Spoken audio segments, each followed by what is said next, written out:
নমস্কার বন্ধুরা, হেসেল বনলক্ষ্মীতে আপনাদের সকলকে স্বাগত। আজ আমি বানাবো কুমড়োর তরকারি। কাঁচা কুমড়োর তরকারি, কিন্তু সম্পূর্ণ অন্য স্বাদে।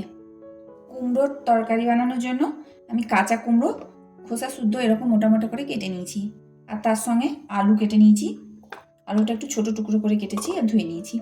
আর এই কুমড়োর তরকারিটা একটু অন্য স্বাদে বানাবো। প্রথমে কড়াই গরম করে 1 চামচ 5 ফোড়ন ড্রাই রোস্ট করে নিচ্ছি। এইরকম করে কাঁচা কুমড়ো তরকারি করে দেখুন, খেতে বেশ ভালো লাগবে। মশলাটা এখন শুকনো কড়াইয়ে ভেজে নেব, আর সেন্ট উঠলে এটা বন্ধ করে ঠান্ডা করে তারপর গুঁড়ো করব। মশলাটা ফুটতে শুরু করেছে, এখন গ্যাসটা বন্ধ করে দিচ্ছি। ঠান্ডা হয়ে যাওয়ার পর এটা গুঁড়ো করে নেব।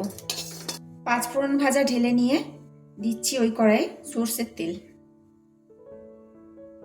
তেলটা গরম হলে দিচ্ছি একটা তেজপাতা, দিচ্ছি 2টো শুকনো লঙ্কা, দিচ্ছি একটু জিরে ফোড়ন, দিচ্ছি একটু সর্ষে ফোড়ন আর সামান্য হিং। ফোড়নটা একটু ভেজে নিতে হবে। একটু ভেজে নেওয়ার পর কেটে রাখা আলুগুলো ছেড়ে দিচ্ছি। এখন আলুগুলো একটু লাল করে ভেজে নেব। আলুটা সময় নিয়ে ভেজে নিলাম। এখন দিচ্ছি 1/2 চামচ আদা কাঁচা লঙ্কা বাটা। আদা কাঁচা লঙ্কাটা আলুর সাথে এখন একটু ভেজে নেব। আদা কাঁচা লঙ্কা যতক্ষণ কাঁচা গন্ধটা না যায় 2 মিনিট ধরে ভেজে নিলাম। এখন এর মধ্যে দিচ্ছি কুমড়ো। ভাজতে হবে, আর ভাজতে ভাজতেই কুমড়োটা সেদ্ধ হয়ে যাবে। কুমড়োটা খুব ভালো করে ভেজে দিতে হবে। এখন লবণ দেবো না, তাহলে কুমড়োটা ভালো ভাজা যাবে না। ভালো করে ভেজে নেওয়ার পরেই লবণ দেবো।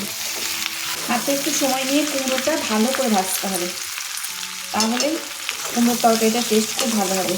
কারণ ভাজার উপর অনেকটা কুমড়োর তরকারির স্বাদ নির্ভর করে। কুমড়োটা প্রায় 7-8 মিনিট মিডিয়াম আঁচে ভেজে নিলাম।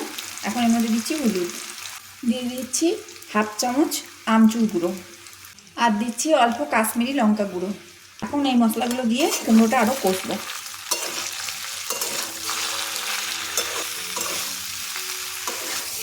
খুব ভালো করে কষতে হবে।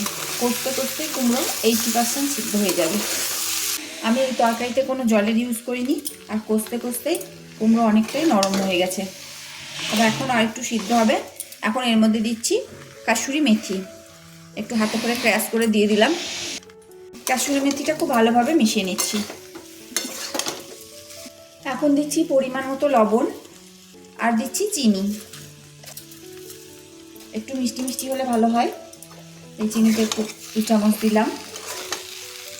এখন কুমড়ো আর চিনি থেকে যে জল বেরোবে সেটাতেই কুমড়ো বাকিটা সেদ্ধ হয়ে যাবে। এই তরকারিতে কোনো রকম জলের ইউজ করব না। লবণ আর চিনিটা খুব ভালো করে মিশিয়ে নিতে হবে। এখন আঁচটা কমিয়ে দিয়েছি, অল্প আঁচে ঢাকা দিয়ে এখন এটা সেদ্ধ হতে দেবো। লবণ চিনির জলে এটা সেদ্ধ হয়ে যাবে। তরকারিটা 5 মিনিট অল্প আঁচে বসিয়ে রেখেছিলাম, মাঝে একবার নেড়ে দিয়েছি, এখন আরেকবার নাড়ছি।